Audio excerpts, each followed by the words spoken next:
Hello everyone, welcome to my YouTube channel Complete Prep by MCQs.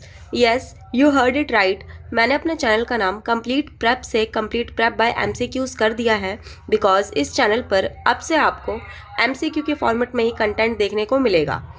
आज से हम class 10th SST के CBSE board exam के MCQ section की preparation start करेंगे, वो भी एक सीरीज़ में जहाँ पर हम 1 by 1 जो चैप्टर रहेंगे, ठीक है, उसको MCQ के फॉर्मेट में हिंदी एंड इंग्लिश दोनों ही लैंग्वेज में कवर करेंगे. ठीक है, मैं आपसे एक बात कहना चाहूँगी कि इसमें जो क्वेश्चन आएंगे, ठीक है, आप उसको पहले सॉल्व करें, उसके बाद उसका आंसर देखें. ठीक है, तो ये आपके लिए ज़्यादा यूजफुल रहेगा. Let's start. जैसा कि आपके सामने स्क्रीन पे चैप्टर का नाम लिखा हुआ है, the rise of nationalism in Europe. ये क्लास 10th हिस्ट्री का चैप्टर 1 है. स्टार्ट करते हैं. क्वेश्चन वन है, what does the term absolutist refer to. अधिनायकवादी शब्द का क्या तात्पर्य है. तो यहाँ पर जो अधिनायकवादी शब्द है इसको हम निरंकुशवादी भी बोल सकते हैं.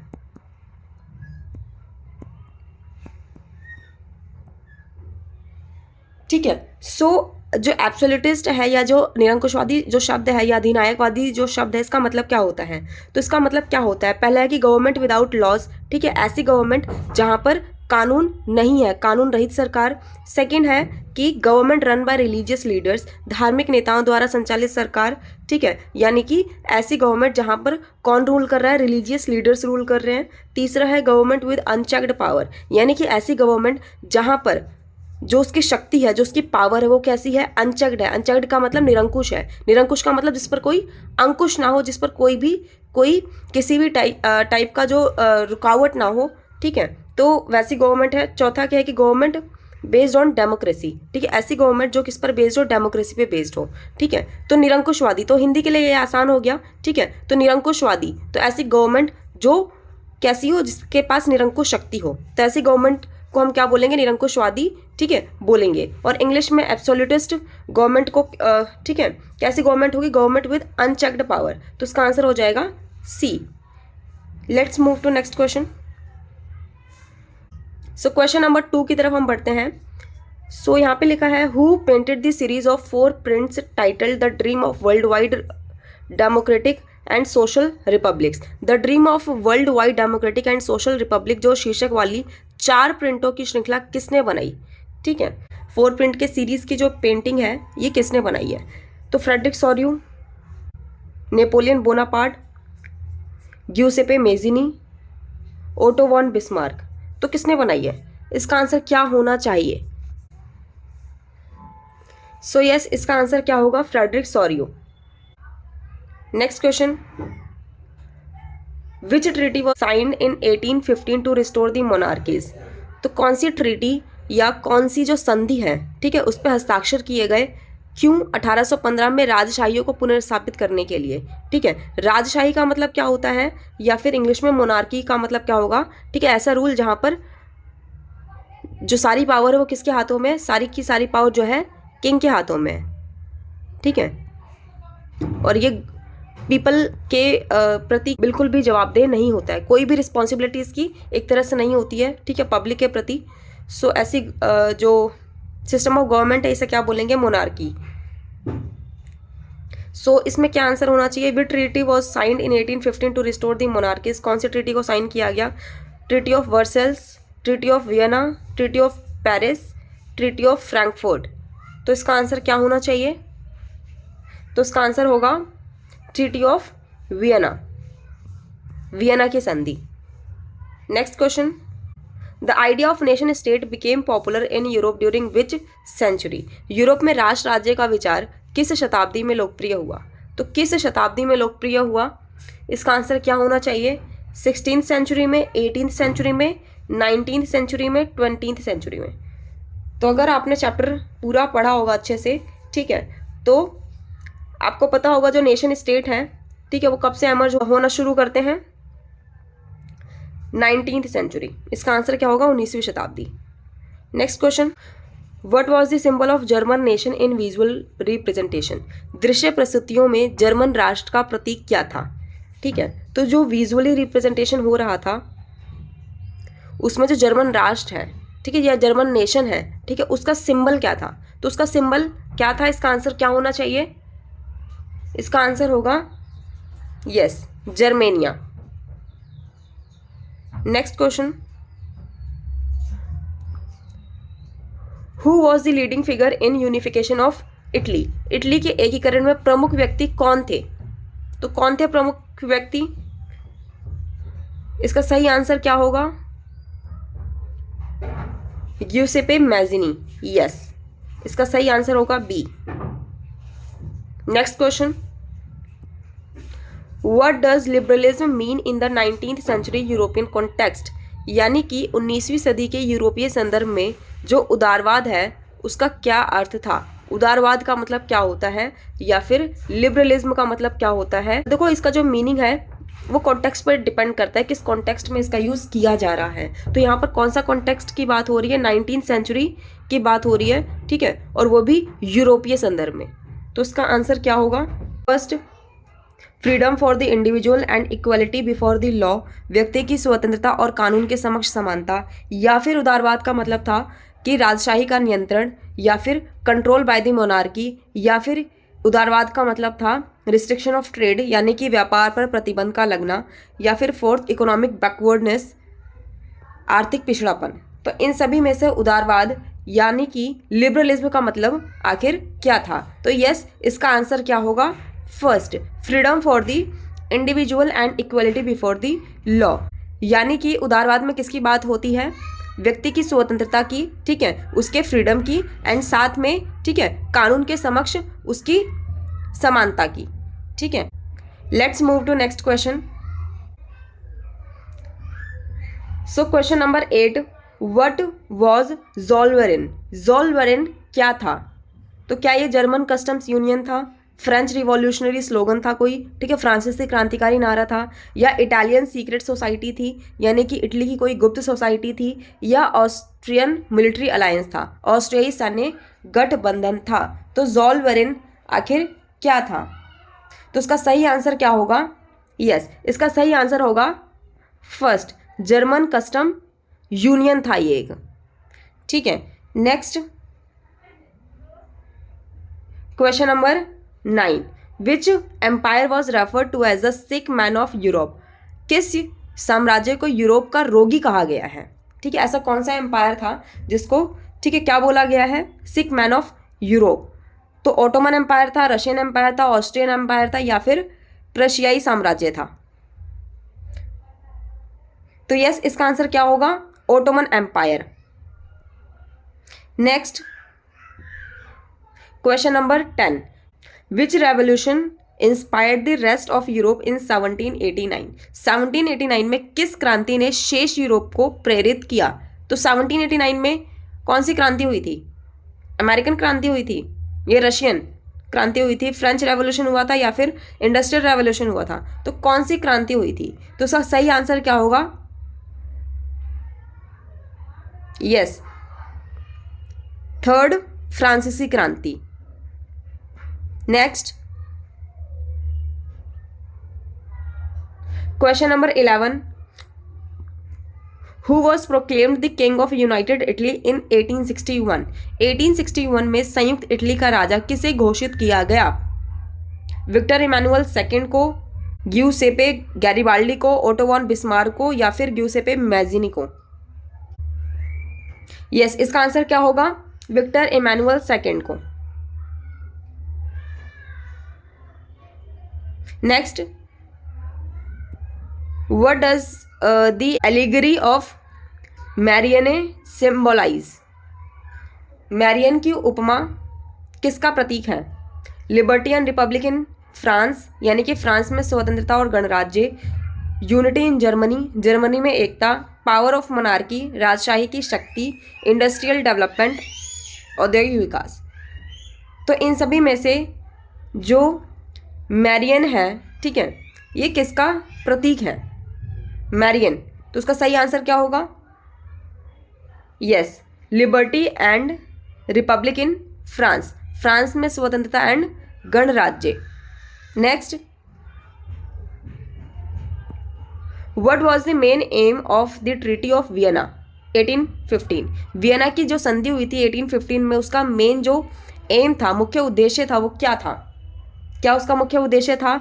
लोकतांत्रिक आदर्शों को बढ़ावा देना, टू प्रमोट डेमोक्रेटिक आइडियल्स, या फिर to establish a balance of power in Europe, Europe में शक्ति संतुलन स्थापित करना, या फिर टू यूनिफाई इटली, या फिर इटली को एकीकृत करना, या टू एबोलिश मोनार्की, राजशाही को समाप्त करना।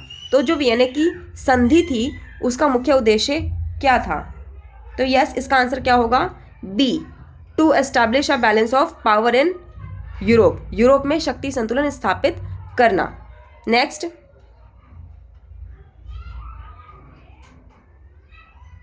Who was responsible for uniting Germany? Germany को एकीकृत करने का श्रेय किसे दिया जाता है? ग्यूसेपे मेज़नी को दिया जाएगा, विक्टर एमानुएल सेकंड को, ओटो वॉन बिस्मार्क, या फिर नेपोलियन बोनापार्ट? किसे दिया जाएगा आखिर? किसका हाथ था जर्मनी को एकीकृत करने के पीछे? सो यस, इसका आंसर क्या होगा? Otto von Bismarck. Next, what was the main result of the July revolution of 1830 in France? 1830 में फ्रांस की जुलाई क्रांति का मुख्य परिणाम क्या था? क्या जो 1830 में जो फ्रांस में, ठीक है, जुलाई में जो क्रांति हुई थी उसका मेन जो परिणाम था, मेन जो कॉन्सिक्वेंस था, वो क्या निकला था? क्या रिजल्ट निकला था? क्या उससे मोनार्की का एंड हुआ था, राजशाही का अंत हुआ था, या फिर एस्टेब्लिशमेंट ऑफ कॉन्स्टिट्यूशनल मोनार्की, एक संवैधानिक राजशाही की स्थापना हुई थी, या फिर, ठीक है, एस्टैब्लिशमेंट ऑफ अ रिपब्लिक, गणराज्य की स्थापना हुई थी, या फिर कोलोनाइजेशन ऑफ न्यू टेरिटरीज, नए क्षेत्रों का उपनिवेशीकरण हुआ था? तो उसका सही आंसर क्या होना चाहिए? सो उसका सही आंसर क्या होगा? B, establishment of constitutional monarchy. तो 1830 में फ्रांस की जुलाई क्रांति का मुख्य परिणाम था एक संवैधानिक राजशाही की स्थापना हो गई थी। Next, question number 16, who was the architect of the Italian unification movement? Italy के एकीकरण आंदोलन के जो निर्माता थे वो कौन थे? ग्यूसेपे गैरिबाल्डी थे, काउंट कैवोर थे, ठीक है, ग्यूसेपे मेज़नी थे, या फिर विक्टर इमानुएल सेकंड थे? सो इसका सही आंसर क्या होगा? काउंट कैवोर थे। तो इसका आंसर हो जाएगा B. Next, what does the term conservatism mean in the context of Europe after 1815? 1815 के बाद यूरोप में जो रूढ़िवाद था उसका क्या अर्थ था? ठीक है, 1815 के बाद जो रूढ़िवाद था उसका अर्थ क्या था? एडवोकेटिंग फॉर रेडिकल रिफॉर्म्स, उग्र सुधारों का समर्थन करना था। Preserving traditional institutions of monarchy and the church, राजशाही और चर्च की पारंपरिक संस्थाओं को संरक्षित करना था, या फिर सपोर्टिंग इंडस्ट्रियल डेवलपमेंट, औद्योगिक विकास का समर्थन करना था, या फिर डिमांडिंग यूनिवर्सल सफरेज, सार्वभौमिक मताधिकार की मांग करना था। सो यस, इसका सही आंसर क्या होगा? इसका सही आंसर होगा B, preserving traditional institutions of monarchy and the church, राजशाही और चर्च की पारंपरिक संस्थाओं को संरक्षित करना था। क्या था रूढ़िवाद का मतलब 1815 के बाद। Next, question number 18, which year is considered significant in European history due to wide spread revolutions? So Europe में इतिहास में किस वर्ष को व्यापक क्रांतियों के कारण महत्वपूर्ण माना जाता है? मतलब जो यूरोपियन हिस्ट्री है उसमें ऐसा कौन सा ईयर है जिस टाइम पे व्यापक क्रांतियां होती हैं? ऐसा कौन सा ईयर होता है जहाँ पर, ठीक है, बड़े लेवल पे एक हमें क्रांति देखने को मिलती है, वाइड स्प्रेड, ठीक है, क्रांति देखने को मिलती है? तो उसका सही आंसर क्या होगा? यस, 1848 में। Next, what was Giuseppe Garibaldi famous for? Giuseppe Garibaldi किसके लिए प्रसिद्ध थे? क्या इन्होंने ज़ोलवेरन की स्थापना की थी, ठीक है, या फिर इन्होंने, ठीक है, क्या किया था? इटली के एकीकरण में रेड शर्ट्स का नेतृत्व किया था, या फिर इन्होंने जर्मनी में एक लोकतांत्रिक गणराज्य की घोषणा की थी, या फिर इन्होंने वियना की संधि पर बातचीत की थी? आखिर क्यों ग्यूसेपे जो गैरिबाल्डी थे वो प्रसिद्ध थे? तो इसका सही आंसर क्या होगा? यस, इसका सही आंसर होगा B, leading the red shirts in Italy unification, Italy के एकीकरण में रेड शर्ट्स का इन्होंने क्या किया था, नेतृत्व किया था। Next, which revolution marked the beginning of modern nationalism in Europe, किस क्रांति ने यूरोप में आधुनिक राष्ट्रवाद की शुरुआत की। तो ऐसी कौन सी क्रांति हुई थी जिससे यूरोप में आधुनिक राष्ट्रवाद की शुरुआत हुई। क्या इंडस्ट्रियल रेवोल्यूशन हुआ था, अमेरिकन रेवोल्यूशन हुआ था, फ्रेंच रेवोल्यूशन हुआ था, या फिर रशियन रेवोल्यूशन हुआ था। आखिर कौन सा रेवोल्यूशन हुआ था। तो उसका सही आंसर क्या होगा, यस इसका सही आंसर होगा सी, फ्रेंच रेवोल्यूशन हुआ था। इसने क्या कर दिया था, यूरोप में आधुनिक राष्ट्रवाद की शुरुआत कर दी थी। Next, what does the term romanticism refer to in European history, romanticism का यूरोपीय इतिहास में क्या अर्थ है, क्या अर्थ है। क्या इसका अर्थ ये है कि भावनाओं, अंतर्ज्ञान और सांस्कृतिक गर्व पर जोर देना, ठीक है, a focus on emotions, intuition and cultural pride, या फिर एडवोकेसी ऑफ इंडस्ट्रियल ग्रोथ, औद्योगिक विकास का समर्थन करना, या फिर support for monarchy and the church, राजशाही और चर्च का समर्थन करना, या फिर डेवलपमेंट ऑफ कॉन्स्टिट्यूशनल लॉ, संवैधानिक कानून का विकास करना। तो इसका सही आंसर क्या होगा, यस इसका सही आंसर होगा, रोमांटिसिज्म का मतलब क्या होता है, a focus on emotions, intuition and cultural pride. तो इसका आंसर क्या होगा, ए। नेक्स्ट, सो यहाँ पर हम बहुत डीप में नहीं जा रहे हैं, क्यों, क्योंकि ये वीडियो बहुत ज़्यादा लंबी हो जाएगी अगर मैं पर्टिकुलर हर एक कॉन्सेप्ट को समझाने लगूंगी। तो इसलिए मैं सिर्फ और सिर्फ आपको क्या कर रही हूँ, सिर्फ आंसर बता रही हूँ। सो आप कोशिश करिए कि पहले आप आंसर वीडियो को पॉज करके खुद दें, उसके बाद ठीक है आप आंसर देखें। सो यहाँ पर क्वेश्चन है, question number 22, which class played a significant role in the emergence of nationalism in Europe, Europe में राष्ट्रवाद के उदय में किस वर्ग ने महत्वपूर्ण भूमिका निभाई थी। तो किसने महत्वपूर्ण भूमिका निभाई, नोबिलिटी ने, कुलीन वर्ग, क्लर्जी, पादरी वर्ग, मिडिल क्लास, मध्यम वर्ग, या फिर पीजेंट्स ने, किसानों वर्ग ने। तो किसने महत्वपूर्ण भूमिका निभाई थी यूरोप में नेशनलिज्म के उदय में। तो यस इसका आंसर क्या होगा, C, middle class. Next question 23, what was the main objective of the Frankfurt parliament 1848। तो फ्रैंकफर्ट संसद 1848 का मुख्य उद्देश्य क्या था, मुख्य उद्देश्य क्या था, क्यों बनाई गई थी ये।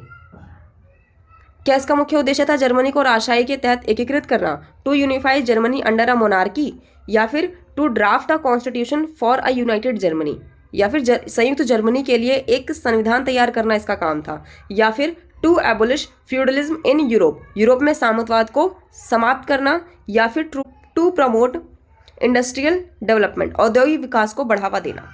तो फ्रैंकफर्ट संसद का मुख्य उद्देश्य क्या था। तो उसका सही आंसर क्या होगा, यस इसका सही आंसर होगा B, to draft a constitution for united Germany, संयुक्त जर्मनी के लिए एक संविधान तैयार करना। Next, what was the role of Johann Gottfried Herder in European nationalism, यूरोपीय राष्ट्रवाद में जोहान गॉटफ्राइड हैडर की भूमिका क्या थी। तो क्या भूमिका थी जोहान गॉटफ्राइड हर्डर की, he led the unification of Germany, क्या इसने जर्मनी के एकीकरण का नेतृत्व किया था, या फिर इसने प्रमोट किया था आइडिया को that true German culture was to be discovered among the common people, या फिर उन्होंने विचार दिया कि जो सच्ची जर्मन संस्कृति है वो सामान्य लोगों के बीच में पाई जाती है, या फिर इन्होंने सपोर्ट किया नेपोलियंस रूल को, ठीक है इन्होंने नेपोलियन के शासन का समर्थन किया, या फिर he drafted the treaty of Vienna, उन्होंने वियना की संधि का मसौदा तैयार किया। तो उसका सही आंसर क्या होगा, यस तो इसका आंसर होगा B, he promoted the idea that true German culture was to be discovered among the common people. Next, question number 25. What does the term ethnic refer to in the context of nationalism? राष्ट्रवाद के संदर्भ में जातीय शब्द का क्या अर्थ है। ठीक है, जातीय शब्द एथनिक जो शब्द है वो भी नेशनलिज्म के कॉन्टेक्स्ट में इसका मतलब क्या होता है। रिलीजियस आइडेंटिटी, धार्मिक पहचान, shared culture, history and language of a group, एक समूह की साझा संस्कृति, इतिहास और भाषा, या फिर पॉलिटिकल आइडियोलॉजी, राजनीतिक विचारधारा, या फिर इकोनॉमिक स्टेटस, आर्थिक स्थिति। तो यस इसका सही आंसर होगा B, shared culture, history and language of a group, एक समूह की साझा संस्कृति, इतिहास और भाषा। Next, in which country did the industrial revolution begin leading to economic changes in Europe? तो किस देश में औद्योगिक क्रांति शुरू हुई जिससे यूरोप में आर्थिक परिवर्तन हुए? तो कौन से देश में औद्योगिक क्रांति शुरू हुई थी? तो यस, इसका सही आंसर क्या होगा? Britain. Next question, what is the significance of the Balkan reason in European history? यूरोपीय इतिहास में बाल्कन क्षेत्र का क्या महत्व है? तो बाल्कन जो रीजन है उसका क्या महत्व है? क्या it was a centre of industrial growth? क्या यह औद्योगिक विकास का केंद्र था? या फिर it became a hotbed of nationalist tensions? क्या यह राष्ट्रवादी तनाव का केंद्र बन गया? या फिर it promoted colonialism in Asia? इसने एशिया में उपनिवेशवाद को बढ़ावा दिया? या फिर it established trade routes with Africa? इसने अफ्रीका के साथ व्यापार मार्ग स्थापित किए। तो इसका सही आंसर क्या होगा? यस, इसका सही आंसर होगा B. Next question, question number 28, what was Giuseppe Mazzini secret society called? Giuseppe Mazzini की गुप्त सोसाइटी का नाम क्या था? तो क्या नाम था? Red shirts, Carbonari, young Italy या फिर ज़ोल्वरिन? तो यस, इसका सही आंसर होगा यंग इटली। तो यंग इटली की स्थापना की थी ग्यूसेपे मेज़िनी ने। Next question, question number 29, what event mark the unification of Germany? Germany के एकीकरण को चिन्हित करने वाली घटना कौन सी थी? ऐसी कौन सी घटना थी जिसने, ठीक है, क्या बता दिया कि जर्मनी का एकीकरण अब हो चुका है? तो ऐसी कौन सी घटना हुई थी? तो उसका सही आंसर क्या होगा? Franco Prussian war of 1870 to 71, या फिर treaty of Vienna, the July revolution, establishment of the ज़ोल्वरिन? तो उसका सही आंसर क्या होगा? इसका सही आंसर होगा yes, A, Franco Prussian war of 1870 to 71। Next question, last question रहेगा ये हमारा, क्वेश्चन नंबर 30। तो which philosopher inspired the idea of nationalism in Europe with his emphasis on shared heritage and culture? किस दार्शनिक ने Europe में साझा विरासत और संस्कृति पर जोर देकर राष्ट्रवाद के विचार को प्रेरित किया? मतलब किसने किसकी बात की? साझा विरासत की बात की एंड संस्कृति की बात की, ठीक है। क्यों बात की? राष्ट्रवाद के विचार को बताने के लिए। इसका सही आंसर क्या होगा? Karl Marx, Johann Gottlieb Fichte, Jean Jacques Rousseau, John Locke? तो इसका सही आंसर क्या होगा? यस, इसका सही आंसर होगा बी, जोहान गॉटलिब फिच्टे। तो यहाँ पर हमने 30 के 30 क्वेश्चन कंप्लीट कर लिए हैं। नेक्स्ट वीडियो में हम क्या करेंगे? नेक्स्ट वीडियो में इसी को कंटिन्यू करेंगे। इसका नेक्स्ट चैप्टर हम करने वाले हैं। So thank you for watching. अगर आप चाहते हैं कि आप नेक्स्ट चैप्टर की वीडियो को मिस ना करें तो अभी सब्सक्राइब करें एंड आपके कॉन्टैक्ट में जो भी क्लास 10th में हो उसे ये वीडियो शेयर करना ना भूलें। Thank you.